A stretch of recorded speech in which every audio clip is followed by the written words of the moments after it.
Hello friends, welcome to the Chitra science hub. आज हम Raman spectroscopy की क्लासिकल थ्योरी डिस्कस करेंगे। पहली वीडियो में हमने जो है रमन स्पेक्ट्रोस्कोपी की क्वांटम थ्योरी डिस्कस की। आज हम क्लासिकल थ्योरी डिस्कस करेंगे। अब क्लासिकल थ्योरी जो है हम रमन इफेक्ट की, इसे मॉलिक्यूलर पोलराइजेबिलिटी थ्योरी भी कहते हैं।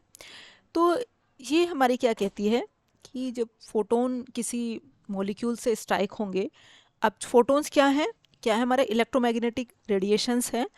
तो आपका उससे क्या है, उस जो हमारा फोटोन्स जो है हमारे मॉलिक्यूल से स्ट्राइक कर रहे हैं, तो क्या है, एक मॉलिक्यूल को क्या मिल रहा है, हमारा जो है एक जो है इलेक्ट्रिक फील्ड मिल रहा है। किसके माध्यम से? जो रेडिएशंस जो है मॉलिक्यूल के ऊपर इंसिडेंट हो रहे हैं, फोटोन्स इंसिडेंट हो रहे हैं, तो मॉलिक्यूल जो है हमारा पोलराइज्ड हो जाएगा। अब वो कितना एक्सटेंट तक पोलराइज्ड होगा, इसके वो कितना, जितने इंटेंसिटी का आपका इलेक्ट्रिक फील्ड, उसके इलेक्ट्रिक फील्ड जो है, जितना इंटेंसिटी का इलेक्ट्रिक फील्ड मिल रहा होगा उतनी ही उसके अंदर पोलराइजेबिलिटी होगी। तो हमारा जो है इंड्यूस्ड डाइपोल मोमेंट वो है डायरेक्टली प्रोपोर्शनल है किसके? आपके इलेक्ट्रिक फील्ड के। अब जो यहाँ से प्रोपोर्शनलिटी का हम से हटा के कांस्टेंट लगा देंगे जो है। अब अल्फा क्या है? हमारी पोलराइजेबिलिटी ऑफ द मॉलिक्यूल।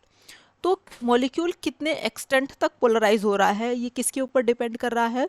उस यूनिफॉर्म इलेक्ट्रिक फील्ड के। अब जो है, अब ये पोलराइजेबिलिटी किस केस में मैक्सिमम होगी, ये इस चीज़ के ऊपर डिपेंड करती है कि मॉलिक्यूल की हमारी पोजीशन किस तरह की है। यदि वो हमारा उस इलेक्ट्रिक फील्ड के, उसकी जो बॉन्ड एक्सिस है हमारी, वो इलेक्ट्रिक फील्ड के अलोंग है, तो क्या होगा हमारे उसका जो है, यदि उस हमारा बॉन्ड जो है बॉन्ड एक्सिस के अलोंग ही होगा तो पोलराइजेशन ज़्यादा होगा।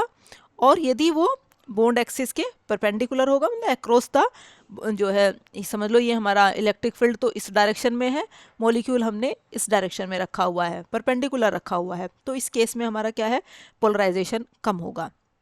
लेकिन यदि हमारा जो इलेक्ट्रिक फील्ड लग रहा है वो हमारे बॉन्ड एक्सिस के डायरेक्शन में ही लग रहा है, तो उस केस में हमारा पोलराइजेशन ज़्यादा होगा। तो उस इलेक्ट्रिक फील्ड में मॉलिक्यूल किस तरह से रखा है, इसके ऊपर भी हमारी पोलराइजेबिलिटी अफेक्ट होगी कि जो है किस केस में हमारा पोलराइजेशन ज़्यादा होगा।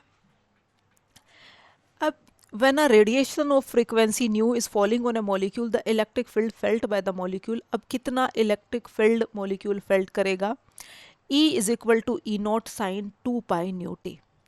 ये हमारा इतना इलेक्ट्रिक फील्ड जो है मॉलिक्यूल फेल्ट करेगा।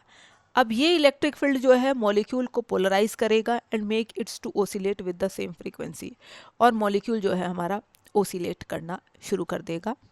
अब जो हमारा एसोसिएटेड इंड्यूस्ड डाइपोल मोमेंट है वो कितना हो जाएगा? ये हमने भी फॉर्मूला जो है अभी स्टडी किया हमने।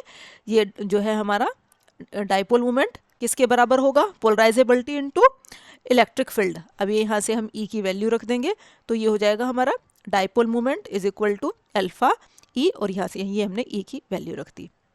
सच an oscillating dipole emit radiations of its own oscillation frequency, और इस तरह का एक ओसिलेटिंग डाइपोल मोमेंट जो है वो जो है रेडिएशन इमिट करेगा जो है of its on oscillating frequency, अपनी ओसिलेशन फ्रीक्वेंसी के रेडिएशन इमिट करेगा, जिसे हम कहेंगे रेले स्कैटरिंग।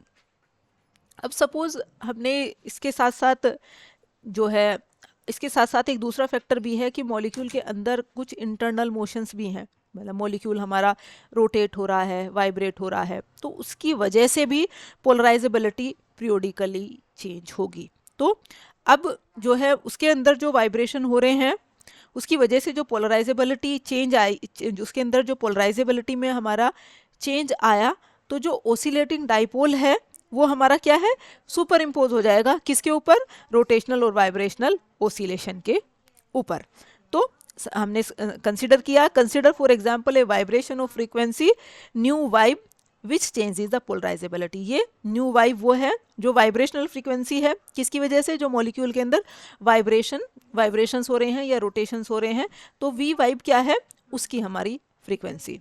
अब जो अल्फा है पोलराइजेबिलिटी है वो क्या है हमारी, alpha is equal to alpha naught plus k beta sine 2 pi nu vib t, जहाँ पर हमारा अल्फा नोट क्या है, इक्विलिब्रियम पोलराइजेबिलिटी है, बीटा क्या है, rate of change of polarisability with vibration, vibration के साथ जो पोलराइजेबिलिटी में चेंज आ रहा है उसका रेट है हमारा बीटा। अब क्यों चेंज आ रहा है पोलराइजेबिलिटी में, क्योंकि मॉलिक्यूल के अंदर आपके रोटेशन और वाइब्रेशन हो रहे हैं, तो जो है उसका ऑसिलेटिंग डाइपोल जो है हमारा सुपर इम्पोज हो रहा है, जो हमारा जो पोलराइजेबिलिटी में जो पीरियोडिकली चेंज आ रहा है तो उसकी वजह से जो हमारा ये ऑसिलेटिंग डाइपोल है वो सुपर इम्पोज हो रहे हैं, किसकी वजह से, किसके ऊपर, वाइब्रेशनल और रोटेशनल ऑसिलेशन के ऊपर सुपर इम्पोज हो रहे हैं।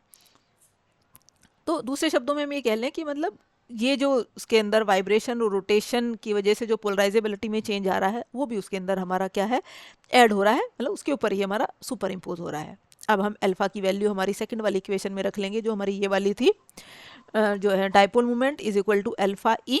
अब यहाँ अल्फा की भी वैल्यू रख लेंगे, ई की वैल्यू तो हमने पहले रख ली थी, तो ये हमारी इक्वेशन निकल के आएगी alpha naught E naught sine 2 pi nu t plus k beta E naught sine 2 pi nu t into sine 2 pi v vib t. अब ये हमारा क्या है, ये इसके अंदर हम जो है अपना क्या है, साइन ए और साइन बी का जो है ट्रिग्नोमेट्रिक रिलेशन लगा देंगे। साइन ए और साइन बी किसके बराबर होता है, हाफ कोस ए माइनस बी माइनस के कोस ए प्लस बी। तो हमने ये ट्रिग्नोमेट्रिक रिलेशन इसमें लगा दिया, तो हमारी ये इक्वेशन निकल के आई, induced dipole moment is equal to जो है alpha naught E naught sine 2 pi nu t, ये हमारा पहले वाला वेरिएबल तो एज इट इज़ है, अब इसी वाले पे हमने ये वाला ट्रिग्नोमेट्रिक रिलेशन लगा दिया, तो ये हो गया हमारा half beta E naught cos 2 pi nu minus nu vib minus के कोस 2 पाई न्यू प्लस के वी nu vib into t. Above equation shows the oscillating dipole has 3 frequency component। ये ऊपर की इक्वेशन क्या शो कर रही है कि जो ओसिलेटिंग डाइपोल है उसके अंदर 3 फ्रीक्वेंसी कंपोनेंट हैं, कौन से हमारे, वही रेलिग लाइन, रमन, और रमन के अंदर दोनों स्ट्रोक और आपकी एंटी स्ट्रोक। तो V क्या बता रही है, रेलिग लाइन, अब V प्लस वी वाइब क्या बता रही है हमारी, एंटी स्ट्रोक लाइन, और V माइनस वी वाइब बता रही है हमारी जो है स्ट्रोक लाइन।